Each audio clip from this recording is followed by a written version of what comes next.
धन्यवाद कामरूल जी।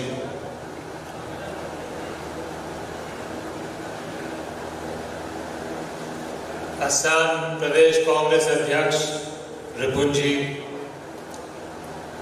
CLP leader Saikia जी, deputy CLP leader रकीबुद्दीन जी, असम प्रदेश youth Congress के अध्यक्ष कामरूल जी, इंचार्जेस अजय चिखारा, प्रीतम जी, शरीफा रहमान जी, असम प्रदेश के सारे कांग्रेस के दोस्त और युवा कांग्रेस के साथी, सबको नमस्कार और सबको स्वागत। प्रेस से जो भाई बहन आए हुए हैं, आप सबको आने के लिए धन्यवाद। आशा करते हैं कि आप सब स्वस्थ हैं और आपके परिवार में सब ठीक ठाक हैं। भगवान से प्रार्थना करते हैं कि आने वाले दिनों में भी ठीक रहें।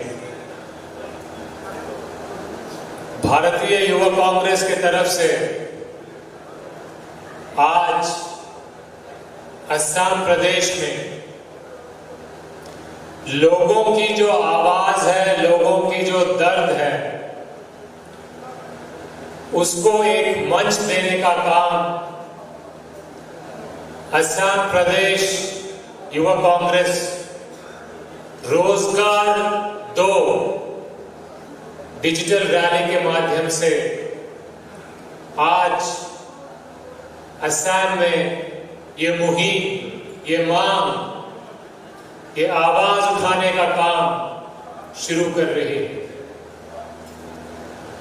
रोजगार 2 ये आवाज आज उठाने की क्या जरूरत पड़ गई? जरूरत ये पड़ गई कि जो सरकार दिल्ली में 6 साल पहले 2 करोड़ नौकरी के वादे से सत्ता में आई थी, जो असम में 2016 में बड़े बड़े वादे कर कर, नौकरियों के वादे कर कर, रोजगार का वादा कर कर सत्ता में आए और आज कुर्सी पे बैठे हैं, वो मोदी जी, वो अमित शाह जी, वो सरनानंद, वो हेमंत बिस्वा शर्मा को आज जनता की आवाज, युवा की आवाज, किसान की आवाज, मजदूर की आवाज, छोटे मध्यम उद्योगपति की आवाज सुनना बंद हो गया है। वो कहते हैं कि आज जो भारत की अर्थव्यवस्था, भारत का विकास का सर्वनाश हो चुका है, उसके जिम्मेदार भगवान है। वो कहते हैं ये एक्ट ऑफ गॉड है, मतलब भगवान का कार्य है। ये झूठ बोलते हैं। आज जो भारत में विकास का हाल है, आज जो विकास दर 24% गिर गया है, इसका सबसे बड़ा कारण मोदी जी, मोदी सरकार, असम में बीजेपी सरकार की गलत नीति और गलत निर्णय का सीधा रिजल्ट है। भारत की अर्थव्यवस्था कोरोना के लॉकडाउन से पहले बहुत गिर चुकी थी। मनमोहन जी के समय पर जो विकास दर 10% होता था, जब किसान को दाम मिलता था, मजदूर को काम मिलता था, जब युवा को नौकरी मिलता था, जब छोटे मध्यम उद्योगों को बिजनेस चलाने में दिक्कत नहीं होती थी। मनमोहन सिंह के जाने के बाद, कांग्रेस पार्टी की सरकार के हटने के बाद मोदी जी और उनके सरकार ने बार बार भारत के विकास पर हमला किया है, जानबूझकर हमला किया है, सोच समझकर हमला किया है। पहला हमला 8 नवंबर 2016 को 8 बजे नरेंद्र मोदी जी टीवी पे आके बोलते हैं कि भैया हिंदुस्तान में काला धन बंद करना है, आतंकवाद रोकना है, इसीलिए मैं नोटबंदी 500,000 रुपए का नोट बंद कर रहा हूं। नोटबंदी गलत नीति थी, उससे क्या फायदा हुआ आज तक मोदी जी किसी को बता नहीं पाए। तब उन्होंने कहा था मेरे को 50 दिन दे दो, मेरे को 50 दिन दे दो। 50 दिन के बाद अगर मेरे से कोई गलती होगी तो चौराहे पे खड़ा करके जो भारत की जनता सजा देगी वो सजा मोदी जी भुगतने के लिए तैयार है। 50 दिन के बाद मोदी जी भारत की जनता के सामने नहीं गए, नोटबंदी के फायदे नहीं गिनाए, किसको कितना फायदा हुआ बताने से डर रहे थे। क्यों?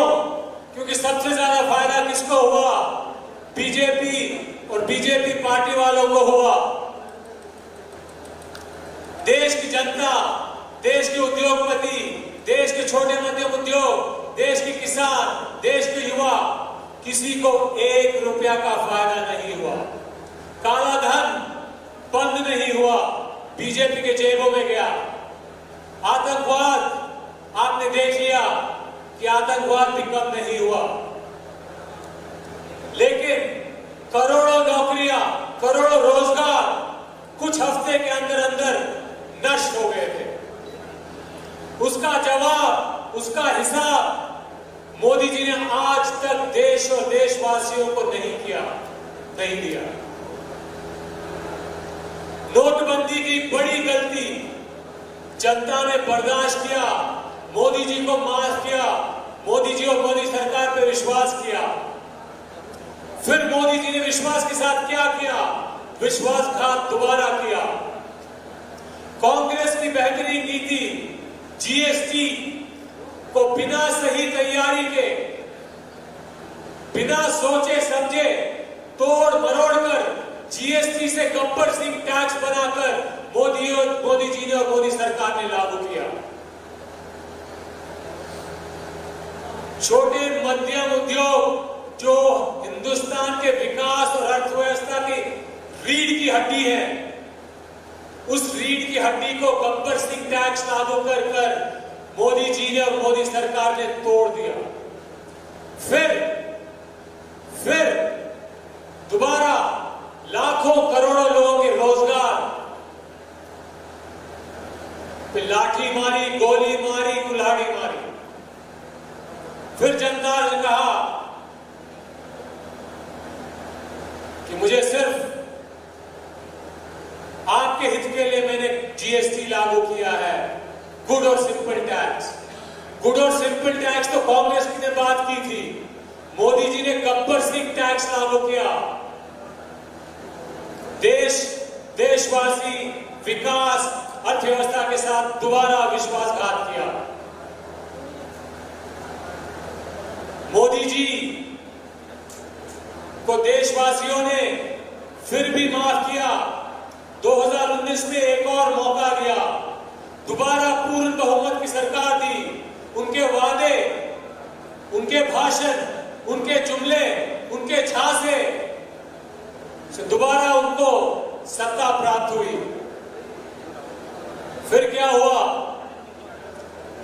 दुनिया भर में कोरोना महामारी आई। ये बात सही है कि कोरोना महामारी दुनिया भर में आई और इसकी कोई पहले किसी को पता नहीं था। मगर जहां विपक्ष के सारे नेता फरवरी से राहुल गांधी जी ने मोदी जी और मोदी सरकार को बार बार बोला कि कोरोना महामारी देशवासी और देश के विकास के लिए बहुत बड़ा खतरा है, आप इसको गंभीरता से लो, सही समय पर सही कदम उठाओ, वरना देशवासियों को और देश के विकास को बहुत नुकसान होने वाला है। फरवरी 12 की बात थी। मोदी जी और मोदी सरकार ने कोई प्लानिंग नहीं की, कोई तैयारी नहीं की। मोदी जी क्या कर रहे थे?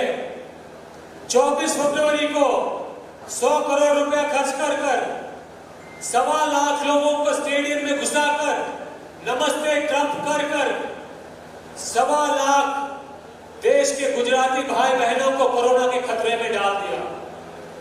नमस्ते ट्रंप के बाद गुजरात में कोरोना फैलना भयंकर तरीके से शुरू हो गया।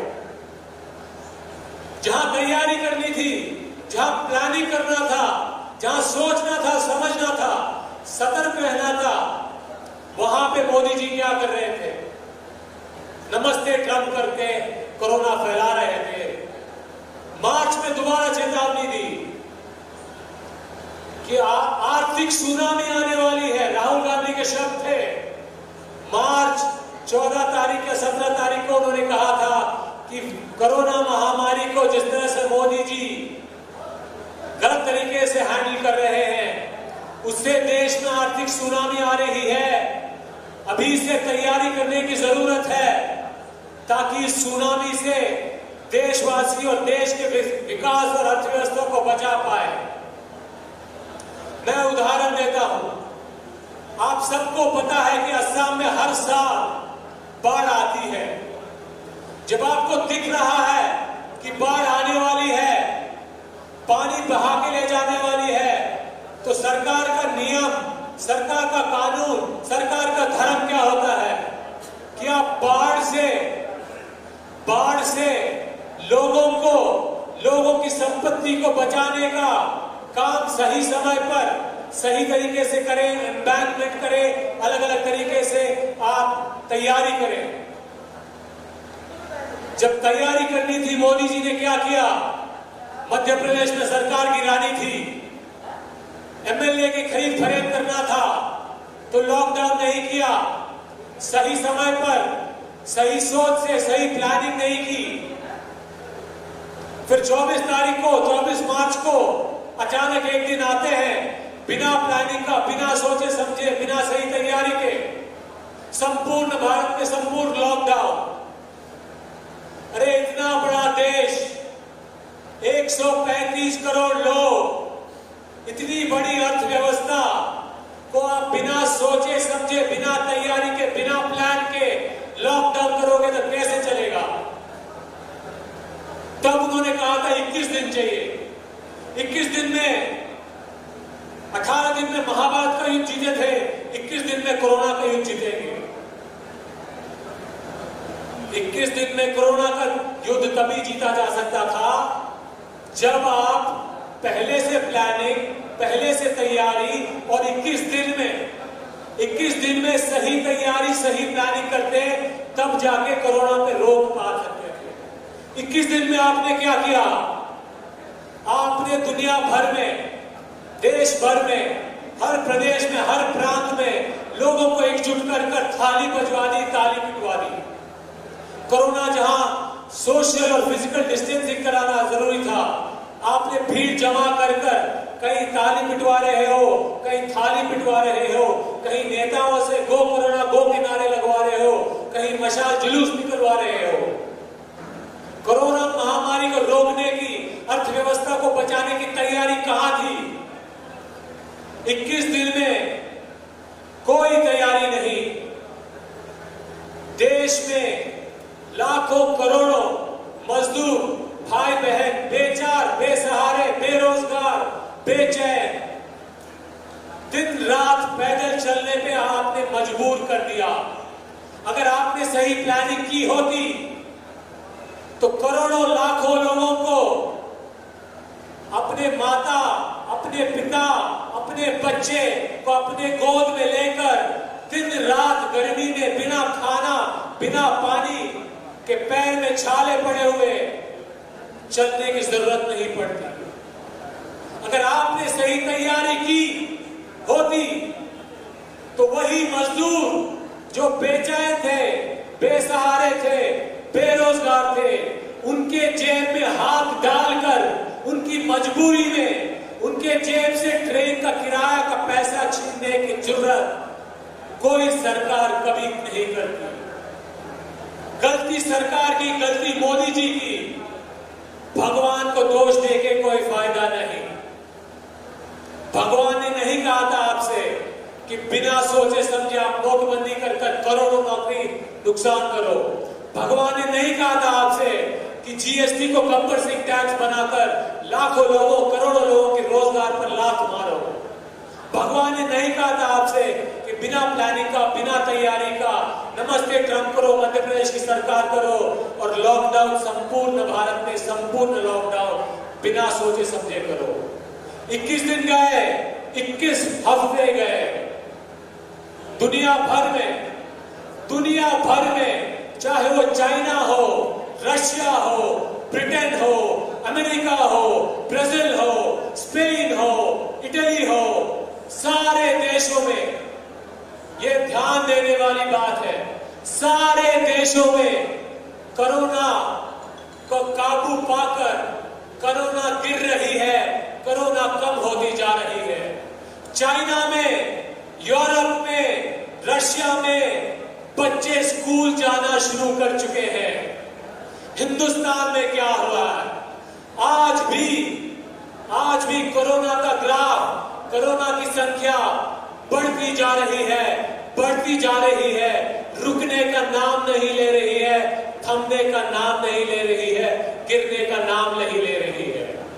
इसका मतलब क्या कि बाकी देशों में, बाकी सरकारों ने सही समय पर सही कदम उठाकर, सोच समझकर, प्लानिंग के साथ कदम उठाकर कोरोना पे विजय पाया और आप विजय पाना तो दूर, मोर को दाना डालने का काम कर रहे हो। मोर को दाना डालने का काम कर रहे हो। प्रधानमंत्री का काम मोर को दाना डालने का काम नहीं है। प्रधानमंत्री को काम है कि देशवासियों को कोरोना से बचाए, देशवासियों को बेरोजगारी से बचाए। दुनिया भर में सरकारों ने अरबों करोड़ों रुपए का पैकेज घोषणा कर लोगों के जेब में, लोगों के हाथ में, लोगों के खाते में पैसा डालने का काम किया है, ताकि कोरोना से जो विकास दर में कम गिरावट हुई है उससे लोग बच पाए, उनका काम बच पाए, उनके परिवार बच पाए। हिंदुस्तान में मोदी जी ने क्या किया? लोगों के जेब में पैसा डालने के बजाय 20 लाख करोड़ का जुमला पैकेज, 20 लाख करोड़ का जुमला पैकेज घोषणा की। किसने देखा 20 लाख करोड़? पब्लिक में से किसी ने नहीं देखा। किसान ने नहीं देखा, मजदूर ने नहीं देखा, युवाओं ने नहीं देखा। तो कहां है 20 लाख करोड़? जब आपको लोगों के जेब में पैसा डालना था, आप क्या कर रहे थे? आप पीएम केयर फंड में बड़े बड़े उद्योगपतियों से हजारों करोड़ रुपया इकट्ठा कर आपने अपने तिजोरी भरने का काम किया है। और वही कंपनी जिन्होंने मोदी जी के पीएम केयर फंड में हजारों करोड़ों रुपया जमा किए, आर्थिक तंगी की वजह से लोगों को हर रोज नौकरी से निकाल कर बाहर कर रहे हैं। अरे मोदी जी, आप पीएम केयर फंड का पैसा अगर वही कंपनी को लौटा देते तो कम से कम वो नौकरी, वो नौजवान के रोजगार तो बच जाते। आपने वो काम नहीं किया। आपने न नौकरी की, न नौकरी दी, न पैसे दिए, ना पैसे जेब में डाले ना खाते में डाले, जो बाकी देश में बाकी सरकार उनके नागरिकों के साथ कर रहे थे। आप क्या कर रहे थे? 21 दिन लगातार पेट्रोल डीजल का दाम बढ़ाकर लोगों के जेब में पैसा डालने के बजाय बचा कुचा पैसा छीनने का काम मोदी जी ने और मोदी सरकार ने किया। 21 दिन लगातार पेट्रोल डीजल के दाम मोदी जी ने बढ़ाए, उसमें भगवान का कोई दोष नहीं था। भगवान ने नहीं कहा था मोदी जी से कि लोगों के जेब में पैसे डालने के बजाय पीएम केयर फंड में पैसा इकट्ठा करो, वो मोदी जी ने किया। भगवान का कोई दोष नहीं है। अपनी सरकार की गलती, अपनी सरकार की बेवकूफी, अपनी सरकार की नौटंकी, अपनी सरकार की बदमाशी छुपाने के लिए भगवान का नाम व्यर्थ में मत लो। मोदी जी, व्यर्थ में मत लो। भगवान का नाम हिंदुस्तान में सम्मान के साथ लिया जाता है, श्रद्धा के साथ लिया जाता है। किसी की गलती, किसी की बेवकूफी, किसी के जुमले, किसी के नाटक, किसी के नौटंकी छुपाने के लिए किसी भी सरकार को, किसी भी नेता को कोई अधिकार नहीं कि भगवान पे झूठा दोष, झूठा इल्जाम डालने का हक या जरूरत हो। देश के लोगों को, असम के लोगों को हम ये बताना चाहते हैं कि आज जो परेशानी, जो बेचैनी, जो बेरोजगारी, जो तंगी, जो मंदी हो रही है, वो मोदी जी का मैन मेड डिजास्टर है। उन्होंने बार बार गलत नीति, गलत निर्णय लेकर हिंदुस्तान की जनता को आज इस हालत में पहुंचा दिया। अगर वो कहते हैं कि इसमें भगवान का हाथ है तो सरासर झूठ है। भगवान पे दोष देना अपमान है। उनका सम्मान और श्रद्धा करना चाहिए, उनको दोष नहीं देना चाहिए। आज हम देश के वासियों को, देश के लोगों को ये बताना चाहते हैं कि मोदी जी मोर को दाना डालना बंद करें, खेलने खिलौनों की बात करना बंद करें, लोगों को रोजगार देने की बात करें, दोनों को नौकरी देने का काम करें, लोगों के जेब में पैसा डालने का काम करें। अगर ये काम नहीं हो सकता, अगर ये आपकी बस की बात नहीं है, तो आप सत्ता छोड़ दो, कुर्सी छोड़ दो, अहंकार छोड़ दो, पद छोड़ दो। कांग्रेस पार्टी मनमोहन सिंह जी के समय और पहले हर प्रदेश में सरकार विपरीत से विपरीत परिस्थिति में चलाकर दिखा चुकी है, चलाना जानती है और दोबारा चलाकर दिखा देगी। अर्थव्यवस्था को, विकास दर को -24% से 10% कैसे ले जाना है, कांग्रेस पार्टी ने करके दिखाया है, करना जानती है, करके दिखा देगी। ये हमारा चुनौती है। आपने जहां आज 12 करोड़ लोगों को नौकरी और रोजगार से वंचित किया है, जहां आज मोदी सरकार और मोदी जी ने 12 करोड़ हिंदुस्तानियों को नौकरी से और नौकरियों से वंचित किया है, वही मनमोहन सिंह के समय पर 14 करोड़ लोगों को गरीबी रेखा से ऊपर उठाने का काम मनमोहन सिंह की सरकार ने और कांग्रेस पार्टी ने करके दिखाया है। करना जानती है, करके दिखा सकती है। तो हमें जनता की तरफ से, युवा की तरफ से, किसान की तरफ से महिलाओं की तरफ से, मजदूरों की तरफ से, छोटे मध्यम उद्योग की तरफ से मोदी जी से प्रार्थना भी है, चेतावनी भी है और डिमांड भी है कि वो जुमला बंद करें, भाषण बंद करें, बड़े बड़े वादे बंद करें, नौटंकी बंद करें, मोर को दाना बंद करें और सही कामों पे ध्यान दें, रोजगार देने के काम पे ध्यान दें। तो रोजगार दो,